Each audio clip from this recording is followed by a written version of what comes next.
He that findeth his life shall lose it. Now, I just want to play this clip here. It's a tweet, and it's from You Don't Own Your Body. NBA star fears health problems as he reveals his anguish over being forced to take vaccine or quit.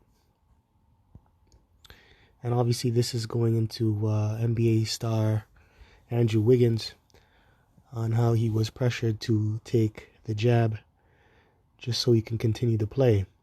And he was being pressured, if you don't take it, then you quit. Because he was going to lose a majority of his salary if he didn't take the jab. So there was a lot of pressure for Mr. Andrew Wiggins. He was going under a lot of pressure, but then he ended up succumbing to the mandate that was pushed out by the organization, which is the NBA, forcing players to get jabbed. So he ended up he ended up succumbing to the pressures, and he ended up taking it. And when you watch this video, you see how he's kind of upset about it, or you not really angry. He didn't show any like anger. It's just he was disappointed that he had to take it, and he's still not even sure. Like it seems like he's worried about his health. So now, before I get started, just want to give all praises, glory, and honor due unto Yahweh Ba'Hashem Yahushai, Ba'Hashem Rakah HaKodash, and double honors to the apostles and elders of Great Millstone that rule well and that do teach well and that have taught me this truth. May Yahweh Ba'Hashem Yahushai be with you in the spirit. Kwam Yasha'Allah Baba Bal, and Shalom to the hopeful elect, and also Shalom to the Akim that's in the four corners of the earth, pushing this truth in sincerity and not for vain glory. So here we go. I'm going to play the clip. I feel like the only options was to get vaccinated or not play in the NBA. Yeah. That was a tough decision. Hopefully, it works out in the long run. And 10 years, I'm so healthy. During this week or so, what has it meant to you to see all your teammates support as you were making a decision? It was good, man. It was nothing but love. Especially from, Draymond, Iguodala said a lot of good stuff. So there's a lot of support in the team, and I feel like whatever decision I decided to make, they were going to stand by it. So it felt good. Does it feel, after tonight, particularly after this interview, really the storyline is done, you're playing this season, does that feel good to just get behind you? It feels good to play, but, getting vaccinated, that's going to be something that, stays in my mind for a long time. Yeah. That's something I wanted to do, but it's kind of forced to. Will you have a sour taste in your mouth towards organization, towards the league, towards whatever? Not towards the organization, they make the rules. But, I guess. And you know what? He can't answer that really honestly to begin with, because the league is he's employed by the league, so he has to be very PC. He has to be politically correct about the things that he says. So obviously he's not going to tell the truth, and you can tell, man, he didn't like that. But he had to do it because he needed to get paid. Now let me get a precept. This is Matthew chapter 10, verse 39. He that findeth his life shall lose it, and he that loses his life for my sake shall find it. So a lot of you people in the world, and you can use the MOTB and the jab as a way to really break this down, because a lot of you people are going to take those things so you can continue to live your lives in the society, to function, to get paid.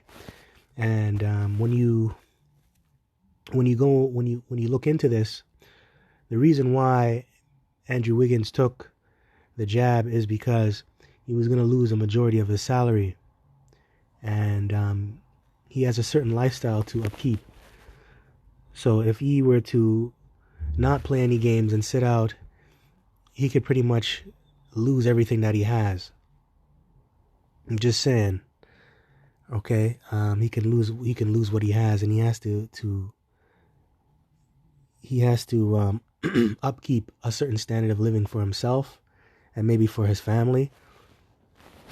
So a lot of people are gonna resort to succumbing to the pressures of taking the MOTB and the Maxine. So that's a way.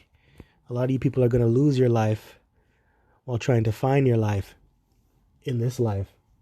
Let me read it again. He that findeth his life shall lose it, and he that loses his life for my sake shall find it. Yeah, because when you lose your life and you deny the things of this world, what are you going to get ultimately? You're going to get the kingdom of heaven. You're going to get spiritual powers. You're going to get an everlasting kingdom, an uncorruptible crown. But in order for that to happen, you have to forsake the things of this world. And that's something that a lot of people can't do. They can't sacrifice the things of this world to please Yahweh Yahushai. Only a select few people are going to do that.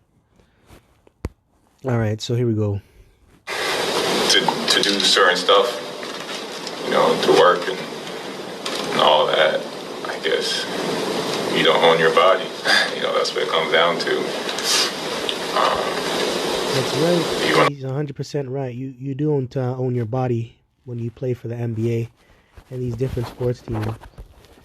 You're under contract and you're under stipulations, and you pretty much don't own yourself. You are property of the NBA.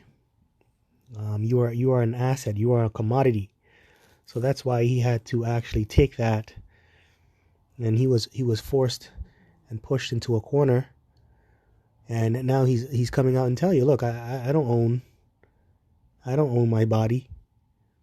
And that's what happens when you make a covenant with this world. That's what happens when you make a covenant with the devil of this world, man. If you want to work in society today, then I guess they make the rules of what goes in your body and what you do. And hopefully there's a lot of people out there that are stronger than me and keep fighting and stand for what they believe, and hopefully it works out. Wow, and that's very, and that was humble of him to say that at the very end. He admitted that he wasn't strong enough to fight that. At least he wasn't proud about it. I'll give him that. He admitted that he wasn't strong enough. And that's okay. Some people aren't just built for it. Okay, so let me get something else. Let's get Revelation chapter 13, verse 16. And he causes all, both small and great, rich and poor, free and bond, to receive a mark in their right hand or in their foreheads, and that no man might buy or sell save he that had the mark, or the name of the beast, or the number of his name. That's right. So if you don't have the mark, you can't buy or sell. You can't do any business. You can't function like a regular person. You have to have it. And this is just a small example to that. If you want to work, you got to get the MOTB. You got to get the JAB. Especially if you're a part of these organizations, these billion-dollar organizations like the NBA, or multi-million-dollar, or I don't know how much the NBA is worth, but I know they make a lot of money, probably in the billions. But if you want to be a part of that, you have to take the MOTB or get the JAB to play, to make a living.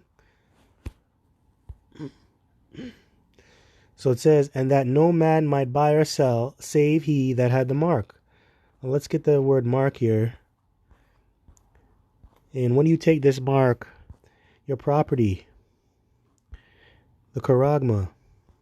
So it says, a stamp, an imprinted mark of the mark stamped on the forehead of the right hand as the badge of the followers of the Antichrist. The mark branded upon horses. Thing crave, sculpture, graven work of idolatrous images.